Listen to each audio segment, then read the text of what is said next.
guys, Sabi di sini. Dan di video kali ini kita akan membahas cerita dari All Attributes Martial Arts. Tapi sebelum mulai ceritanya, Mimin mau berterima kasih dulu nih bagi kalian yang udah support channel ini melalui donasi, mau super thanks ataupun saweria. Yang pertama ada Mas Bro, katanya saran manhwa bang. Yang pertama, The Heavenly Path is not stupid. Yang kedua, My Son-in-law. Yang ketiga, I the strongest demon have regained. Dan yang keempat, I change my life by signing. Siap Mas Bro, Mimin tampung dulu ya. Nanti Mimin bacain satu-satu. Thank you ya Mas Bro buat donasinya. Selanjutnya ada Fatah, katanya bang semangat nih buat gorengan, lumayan buat nyemil sambil ngonten. Thank you ya Fatah buat donasinya. Selanjutnya ada Andi Hashim, katanya tetap semangat Min. Pasti dong, Mimin pasti semangat terus kok. Thank you ya Andi Hashim buat donasinya. Selanjutnya ada XYNZY atau Sinzi, katanya nih Min, THR dari saya. Kemarin udah didoain Mimin manjur banget. Makasih ya Min, semangat terus Min. Siap Sinzi. Kalau bisa sering-sering minta Mimin doain ya.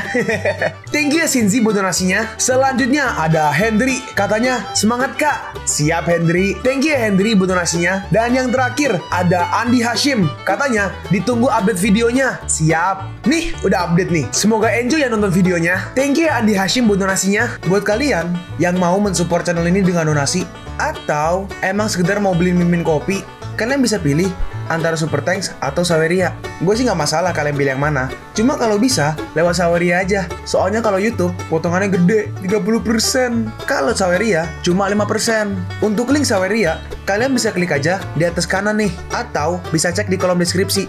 Tapi kalau mau support, gak harus donasi kok. Dengan kalian nonton sampai habis dan memberikan like pada video ini, itu udah ngebantu banget buat support channel ini. Oh iya, kalian juga bisa join nih ke grup Telegram komunitas cerita manhwa yang baru.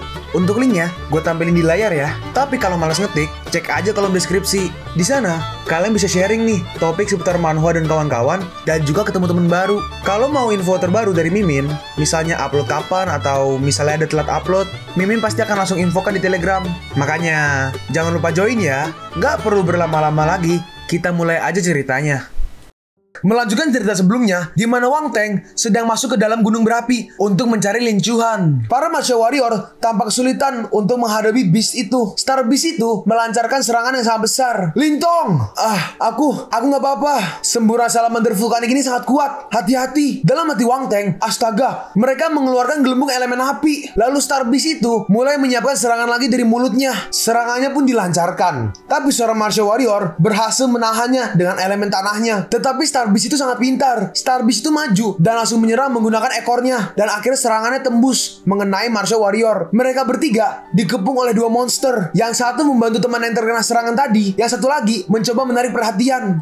Sialan. Wanita itu berkata, cepat pergi. Dua salamander vulkanik ini terlalu sulit untuk dihadapi. Ayo mundur dulu. Seorang berkata, enggak, mereka memblokir pintu keluar. Gak bisa. Dalam hati Wang Teng, kedua Star Beast ini benar-benar tahu bagaimana cara bekerja sama. Ketiga martial warrior ini sedang dalam bahaya. Cichuan, apa yang harus kita lakukan sekarang? Aku harap orang lain bisa segera datang ke sini. Kalau enggak, kita harus mengumpulkan mayatnya untuk kita. Kalau begitu, ayo kita bertarung. Lintong, apa kau baik-baik aja? Enggak apa-apa, aku bisa bertahan.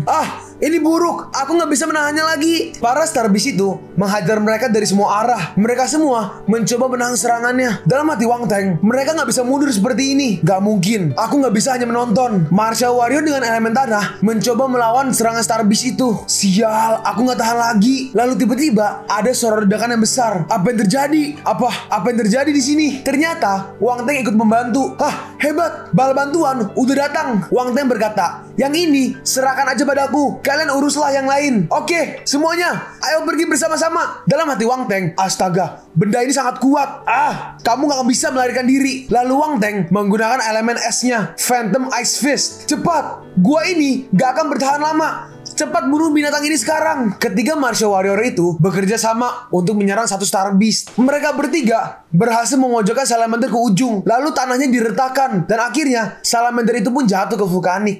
Akhirnya selesai. Aku nggak tahu apa yang terjadi di sana. Saat mereka melihat ke belakang, dia melihat bahwa Wang Teng telah berhasil membunuh monster itu sendiri. Dalam hati Wang Teng, akhirnya selesai. Star Beast ini sangat sulit dihadapi. Kalau bukan karena menahan diri dan serangan menyelinap dan kedua atribut es dan api ini, aku nggak mungkin bisa membunuhnya dengan mudah. Untuk menghadapi Star Beast ini, aku akhirnya menggunakan banyak atribut kosong yang telah kukumpulkan. Tuhan, ini sangat menyebalkan. Seorang Martial Warrior berteriak, "Hei saudara!" Lalu Wang Teng datang. Lalu Martial Warrior itu sadar, "Kau, tunggu, bukankah kau kandidat? Apa barusan kau membunuh Star Beast ini?" Wang Teng menjawab, "Itu benar, Star Beast ini dibunuh olehku." Dalam hati Wang Teng, mereka terlalu terkejut. Tetapi, begitu banyak gelembung, ini pasti menguntungkan. Apa? Kekuatan kayu dan air. Bagus. Dengan 2 atribut lagi yang tidak aku miliki sebelumnya, aku sekarang memiliki kekuatan 6 atribut. Wanita itu berkata, "Kau seorang Martial Warrior, apa kau benar-benar membunuh Star Beast ini tadi?" "Iya, itu benar." "Ngomong-ngomong, apa kalian bertemu dengan seorang gadis di sini? Berambut panjang, cantik, gadis." "Aku nggak ngeliat sih." Dalam hati Wang Teng, mungkin aku terlalu cemas. Gak mungkin dia akan kesini. Dengan temperamennya, dia gak mungkin menjadi begitu gegabah. Wang Teng berkata, "Tampaknya gempa ini disebabkan oleh 2 beast ini. Ya udah, nggak apa-apa. Aku pergi sekarang." "Tunggu sebentar. Salamander vulkanik yang kamu bunuh memiliki banyak bahan yang bagus. Bahkan mungkin ada inti star di tubuhnya. Menurut aturan warrior, itu milik kamu. Apakah Star Beast yang aku bunuh akan terhitung ke dalam tes pertempuran yang sebenarnya?" Orang itu menjawab, "Jika bukan karenamu, kami bertiga nggak akan seberuntung yang lain. Kau pantas mendapatkan Beast Star ini. Kalau gitu, aku terima ya." Lalu Wang Teng mulai mencari inti Star Beast itu dan ketemu Star Core. "Kau sangat beruntung. Star Core itu langka. Kami telah membunuh banyak Star Beast sebelumnya dan kami belum pernah menemukan Star Core sekalipun." "Hehe, mungkin karena aku lebih tampan. Maaf ya kalau kami jelek." Lalu sekumpulan orang datang. Seorang berkata, "Sepertinya kalian telah menyelesaikannya." Saat Wang Teng melihat, itu adalah gubernur. Dalam hati Wang Teng, sungguh momentum yang menakutkan. Siapa orang ini? Kalau aku nggak berarti seni bela diri, aku nggak akan pernah melihat orang sebesar itu dalam hidupku. Gubernur itu berkata, "Kamu Wang Teng kan? Aku telah melihat kinerjamu dalam penilaian pertempuran yang sebenarnya. Itu sangat bagus. Anda terlalu memuji." Lalu gubernur itu berkata kepada para Martial Warrior, "Membunuh 2 Beast Star ini tepat waktu untuk mencegah gunung berapi meletus. Kuberi kalian kredit. Kenapa nggak cash aja, Bang?" Lalu sekumpulan orang datang. "Gubernur, gubernur!" Seseorang melaporkan, "Para kandidat telah dikirim ke tempat yang aman. Tetapi jumlah korban yang tewas agak tinggi." Gubernur itu berkata, "Cichuan, apa itu kamu yang membunuh Star Beast ini?" Cichuan menjawab, "Bukan itu. Yang kita bunuh bersama jatuh ke dalam lava. Sedangkan yang ini diselesaikan sendiri oleh Wang Teng." Orang-orang kaget. "Apa kau baik-baik aja? Anak ini membunuh Star Beast sendirian." Dalam hati orang-orang itu, tampaknya anak ini adalah seorang seniman bela diri yang dapat membunuh Star Beast. Ini sangat luar biasa. Anak ini memiliki masa depan yang cerah. Kenapa aku merasa kedinginan? Seorang berkata, "Apakah ini benar? Cichuan, kalian juga berkontribusi kan untuk membunuh yang ini?" "Enggak, Gubernur Chiang, Birohe. Coba kalian lihat jejak kekuatan asli yang tertinggal pada luka pada Beast Star ini. Atributnya berbeda dari milik kita." Seorang berkata, "Hanya ada satu atribut, tapi itu kekuatan es." Dalam hati Wang Teng, ada apa dengan atribut es? Apakah itu langka? Gubernur berkata, "Bagus, sangat bagus. Tanpa diduga, ada jenius dengan kekuatan mutan di antara kelompok siswa. Laut Cina Timur kita akan bersinar terang tahun ini. Aku akan melihat siapa yang berani meremehkan kita." Lalu Wang Teng dihampiri orang-orang. Yang satu berkata, "Datanglah ke aula seni bela diri guntur kami. Aula kami dalam kondisi yang lebih baik." Seorang berkata, "Anak baik, datanglah ke aula seni bela diri 100 perbaikan kami. Syaratnya, apapun yang kamu inginkan." Seorang dari Akademi Polestar berkata, "Woi, 2 bajingan gak tau malu. Wang Teng adalah anggota Akademi seni bela diri Polestar kami." Gubernur berkata, "Yang usia 30 dan 40-an masih seperti anak-anak. Udah, jangan malu-malu. Ayo buruan turun gunung." Lalu mereka turun gunung dan berkemah. Lalu seseorang memanggil Wang Teng. "Wang Teng, ternyata itu adalah Lin Chuhan, ketua kelas. Kau tidak apa-apa?" "Aku nggak apa-apa. Tetapi apa yang bisa aku lakukan?" "Ya udah, nggak apa-apa. Oh iya, ngomong-ngomong, apakah ada yang kau lewatkan? Sesuatu yang hilang?" Sepertinya enggak. Aku pikir kau akan sedikit kebingungan karena kau kehilangan tiket masuk. Ini dia." "Oh iya, terima kasih banyak. Di mana kamu mendapatkannya?" Wang Teng melanjutkan, "Aku juga yang bertanya, bagaimana bisa kamu pergi ke gunung berapi? Bukankah kamu tahu berbahaya di sana?" Chuha menjawab, "Enggak. Setelah aku memburu 5 bis asing, aku bersembunyi di gunung. Gak ada bis lain di sana. Di gunung sangatlah aman." Dalam hati Wang Teng, apa karena ada salamander vulkanik? Jadinya bis biasa nggak berani tinggal di gunung. Tapi emangnya beneran ketua kelas bisa membunuh 5 bis mutan? Chuha berkata, "Kenapa kau menatapku seperti itu? Kau nggak percaya aku bisa membunuh 5 bis mutan. Lalu Chuhan meledek Wang Teng. Aku menggunakan pemeriksaan seni bela diri 5 tahun dan simulasi 3 tahun untuk hidup dan menggunakannya dan meracuni 5 bis asing dengan obat herbal. Emang orang biasa nggak bisa melakukan ini. Seperti yang diharapkan dari ketua kelas, aku hanya akan memanggilmu Li Tacing di masa depan. Dalam hati Wang Teng, ibu benar. Semakin cantik seorang wanita, semakin berbahaya mereka. Lalu Wang Teng, Lin Chuhan, dan Yan Qian, mereka bertiga berkumpul dalam satu kemah. Yan Qian berkata, itu sangat buruk. Jadi kau mengatakan bahwa tes seni bela diri tahun ini memiliki kecelakaan seperti itu. Apakah skor tes masih akan dihitung? Wang Teng menjelaskan, waktu ketika gelombang binatang muncul gak terlalu lama setelah penilaian berakhir. Dampaknya gak terlalu besar dan akhirnya nilainya gak boleh dibatalkan. Oh iya, jangan lupa tujuannya dari penilaian pertempuran yang sebenarnya. Aku ingat, dalam pertempuran yang sebenarnya kecelakaan apapun adalah ujian. Itu benar. Aku kira mereka yang belum membunuh 5 bis tetapi mereka tampil saat gelombang pasang datang, mungkin mereka masih punya kesempatan. Yang Xian berkata, saat itu aku akan membunuh bis kelima, tetapi aku membiarkan bis itu lari karena saat itu aku menyelamatkan seorang kandidat terkenal dan aku dipuji oleh pemilik balai seni bela diri Pai Lian. Lalu gubernur berteriak, perhatian semua siswa, semua kandidat harap berkumpul di ruang terbuka. Aku adalah gubernur Laut Cina Timur. Selanjutnya aku akan mengumumkan hal-hal yang berkaitan dengan penilaian pertempuran yang sebenarnya. Para peserta berteriak, Gubernur, ada di sini secara pribadi. Apa kamu di sini untuk melihat pertempuran tes yang sebenarnya? Gubernur, banyak dari kita yang hampir memenuhi target. Bagaimana hasil penilaian dihitung? Gubernur, banyak juga siswa yang tewas dalam kawanan bis. Mereka sangat menyedihkan. Gubernur langsung berteriak, semuanya berhenti membuat kekacauan. Kecelakaan ini adalah kelalaian tugas kita. Setiap peserta tes yang meninggal akan diberi kompensasi. Tapi ada satu hal yang harus kamu ingat. Jalan para pejuang lebih sulit dan berbahaya daripada ini. Jangan hanya melihat keindahan dangkal dari yang kuat dan mengabaikan upaya mereka. Dunia para pejuang itu kejam dan berdarah. Performa di Beast Tide juga akan dimasukkan dalam skor total. Dan mereka yang tampil bagus akan mendapat poin ekstra. Sekarang, aku mengumumkan bahwa penilaian pertempuran yang sebenarnya secara resmi telah berakhir. Semuanya bersiap untuk kembali. Mereka pun bersiap-siap untuk pulang dan masuk ke dalam bus. Di dalam bus, ada beberapa peserta berkata, Yang Peng, kamu luar biasa. Dia benar-benar memburu dan membunuh 13 bis asing, termasuk 3 yang tingkat tinggi dan juga 4 yang tingkat menengah.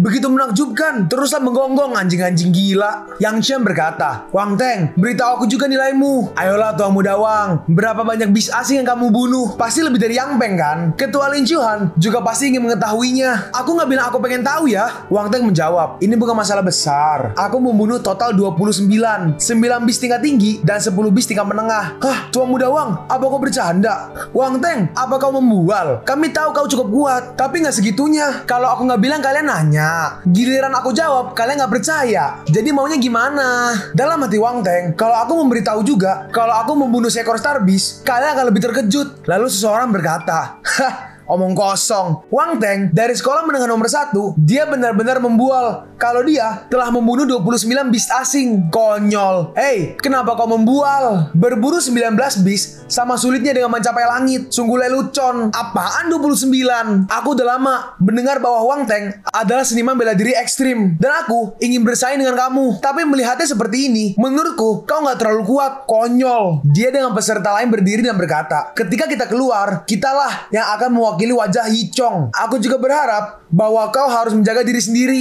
Maaf membuatmu tertawa. Seorang wanita datang dan berkata, Chowu, apa yang kau katakan? Yang kau katakan barusan terlalu berlebihan. Manrong, bagaimana bisa kau mengatakan itu? Aku ini hanya mengingatkan Wang Teng. Teman sekelas Wang Teng, apa kau dengar? Aku benar kan? Lin Chuhan berkata, emangnya apa hubungannya denganmu? Kami bertiga hanya mengobrol. Apa urusanmu? Beberapa orang gak mencari masalah karena mereka gak dapat melihat bahwa orang lain lebih baik daripada diri mereka sendiri. Lin Chuhan, kau salah paham. Aku berpikir dari sudut pandang sekolah. Bukannya aku cemburu pada Wang Teng. Dalam hati orang ini, di masa lalu, aku hanya tahu bahwa Lin Chuhan cantik. Tapi sayangnya, gak ada alasan untuk mendekat. Seorang murid lain berkata, teman sekelas ini mungkin salah paham. Aku gak punya niat buruk terhadap Wang Teng. Aku hanya berharap dia akan lebih terkendali sehingga kemalangan gak akan keluar dari mulutnya. Omong kosong. Yan Peng melanjutkan, aku Yan Peng dari sekolah menengah Hui Ying. Aku seorang seniman bela diri senior. Senang bertemu denganmu, teman sekelas Lin. Apa aku bisa menambahkan akun WeChatmu agar kita bisa kenalan? Lalu Wang Teng memotong, hah, mengganggumu sedang berdiskusi. Kalian semua terlalu arogan. Atau sebenarnya aku yang terlalu tumpul? Lalu Wang Teng mengeluarkan aura yang sangat mencekam. Aura ini gimana bisa begitu kuat? Aku mendengar bahwa kau ingin bersaing denganku. Siapa yang memberimu kepercayaan diri? Apa aku menyetujuinya? Karena aura itu sangat kuat, Yan Peng sampai berlutut ke tanah. Apakah kamu satu-satunya orang yang berhak mendapatkan WeChat dari ketua kami? Jangan kelewatan. Dalam hati orang ini, pernyataan tadi yang baru aja dikatakan benar-benar hebat dan menakjubkan. Dia berkata, teman sekelas Wang Teng, kita pasti salah paham sedikit dan kita punya sesuatu untuk dikatakan. Ya udah, coba katakan. Tetapi aku sama sekali nggak ingin berbicara denganmu sekarang. Lalu Wang Teng menendang orang itu sangat keras. Bagaimana Wang Teng bisa begitu kuat? Sangat menakutkan. Aku pikir dia akan membunuhku. Wang Teng melanjutkan, oh iya, benar. Dan kau tadi tertawa sangat keras barusan. Kenapa kau bertiga seperti kura-kura sekarang? Wang Teng, siswa Wang Teng, tenang. Tapi Wang Teng langsung menghajar orang itu. Nah, masalahnya udah terpecahkan. Ketua kelas, mari kita kembali ke tempat duduk kita. Seharusnya sebentar lagi kita akan mendarat. Para murid lain tampak ketakutan. Di masa depan, kami nggak bisa menyinggung Wang Teng. Anak ini terlalu menakutkan. Akhirnya mereka pun pulang. Di perjalanan, dalam hati Wang Teng, sepertinya Birohe masih sangat bisa dipercaya. Ketika aku pulang, aku harus mencari tahu apa yang harus aku lakukan dengan Starbone ini. Wang Teng pun sampai di rumah. Ibu, aku kembali. Tapi ternyata gak ada orang di rumah. Hah? Gak di rumah? Lalu penjaga rumahnya keluar. Penjaga rumah itu berkata, tua muda, kamu kembali. Bibi Chen, di mana ibuku? Nyonya tadi pergi pagi-pagi sekali. Pergi pagi-pagi. Emangnya apa yang dilakukan? Sepertinya ada sesuatu yang terjadi di perusahaan. Bibi gak tahu begitu jelas karena Nyonya gak memberitahu Bibi secara detail. Kecelakaan perusahaan. Bukannya ada ayahku. Penjaga rumah itu menjelaskan, Presiden Wang belum kembali sejak perjalanan bisnis terakhirnya. Wang Teng mendengar itu kaget. Bibi Chen, aku akan pergi ke perusahaan. Sesuatu pasti telah terjadi. Lalu Wang Teng datang ke perusahaan. Di meja resepsionis dia berkata, Aku mencari Li Shumei. Li Shumei? Siapa Li Shumei? Dalam hati Wang Teng, bahkan istri ketua nggak tahu apakah ini wanita yang legendaris, wanita berdada tapi tanpa otak. Lalu seorang penjaga di belakang berkata, Wang Teng, bagaimana kabarmu di sini? Apakah kamu Sun Tua, petugas keamanan? Apa kau melihat ibuku datang ke perusahaan? Nyonya Pao berada di ruang konferensi dan Tuan Pao dari perusahaan sebelah membawa orang-orang. Tampaknya wakil presiden Chia dari perusahaan kami akan berganti pekerjaan. Pao Qingzi. Dalam hati Wang Teng, orang ini datang untuk mengusik perusahaan ayahku setelah jatuhnya keluarga Wang di kehidupan terakhir. Aku nggak berharap bajingan ini muncul begitu awal dalam kehidupanku. Hanya saja kebencian baru hari ini dan kebencian lama dihitung bersama. Dan Pao Qingzi ini akan kuberi pelajaran dengan benar. Si penjaga berkata, Wang Teng, tunggu aku. Hey, Chen Erko, bawa saudara-saudara semua ke lantai 8 untuk berkumpul. Pao Qingzi itu membawa banyak orang dan aku juga memanggil beberapa orang lagi untuk menjadi kuat. Semua orang ada di sini. Meskipun kita nggak memiliki budaya, tetapi mereka semua termotivasi dan aku akan mendengarkanmu nanti. Bagus. Kalau begitu, ikuti aku. Dari dalam ruangan konferensi terdengar mereka sedang berdebat. Xia Quiren, suamiku memperlakukanmu dengan baik. Namun, kau memanfaatkan musibahnya. Kau berkolusi dengan pihak luar untuk mencuri saham perusahaan. Nyonya Wang, kau nggak bisa mengatakan itu. Orang-orang pergi ke tempat yang tinggi dan air mengalir ke tempat yang rendah. Tuan Pao sangat berbakat dan perusahaan ini memiliki banyak potensi. Tentu saja aku akan mengikutinya. Penjaga Sun berkata, Wakil Presiden Chia biasanya terlihat cukup baik, tapi aku nggak menyangka dia adalah orang yang seperti itu. Lalu Wang Teng langsung memaksa buka pintunya. Xiao Teng, kenapa kamu di sini? Sesuatu yang begitu besar telah terjadi dan aku harus memeriksanya. Seseorang berkata, Tua muda Wang, ini adalah bisnis orang dewasa. Jadi, kalau bisa jangan ikut campur. Wang Teng menghiraukan perkataan orang itu. Duduklah, bukankah lelah berdiri? Xiao Teng, oh sepupu, kamu juga di sini. Sepupunya berkata, hal semacam ini terjadi di rumah. Kakek gak akan membiarkannya pergi. Biarkan aku melihat apa yang bisa aku lakukan untuk membantu. Seseorang berkata, Tuan Wang masih orang tua yang sama. Dia gak menghormati orang tuaku. Seorang lagi berkata, Tuan Wang, kami mengadakan pertemuan. Kalau kau emang gak ada keperluan, kau harus keluar dulu. Dalam hati orang ini, beraninya anak ini mengabaikan kata-kataku. Mari kita lihat bagaimana aku akan memperbaikimu nanti. Lalu Wang Teng menaruh kotak senjatanya. Seseorang berkata, sepertinya ajaran keluarga Wang gak baik dan bahkan anak-anak gak dapat diatur dengan baik. Dapat dilihat bahwa kemampuan manajer umum Wang terbatas. Aku pikir Tuan Wang gak terlalu muda. Dia harus didisiplinkan. Kalau enggak, dia pasti akan menimbulkan masalah ke depannya. Jika Tuan Wang gak mau, biarkan aku yang mengurus Tuan Muda Wang. Seseorang dari kubu Wang Teng berkata, Pao Qingzi, saat Presiden Wang pergi, kau mencoba menyerang Xing Teng. Keterampilan macam apa? Menghina istri dan anak-anaknya seperti ini. Orang itu membalas, Hei Lau Kuo, apa kau gak melihat dirimu sendiri? Kau masih menjadi anjing yang setia. Xiao Teng, Ibu, jangan khawatir, aku di sini. Wang Teng berkata, Pao Qingzi, kualifikasi apa yang kau punya untuk mendisiplinkanku? Astaga, kekuatan ini. Nak, kau jangan sombong. Chouley, sini. Chouley berkata, aku nggak tahu berapa tinggi anak itu. Nih, makan pukulanku. Kalian pun sampai di penghujung video ini. Kalian mau tahu lanjutan chapter ini? Atau manhwa menarik lainnya? Makanya, jangan lupa subscribe biar kalian gak ketinggalan kalau gue upload video baru. Jangan lupa like, komen, dan share ke teman-teman kalian supaya channel ini bisa lebih berkembang ke depannya. Segitu dulu dari video cerita manhwa. Gua Sabik undur diri. See you on the next video. Zaijian.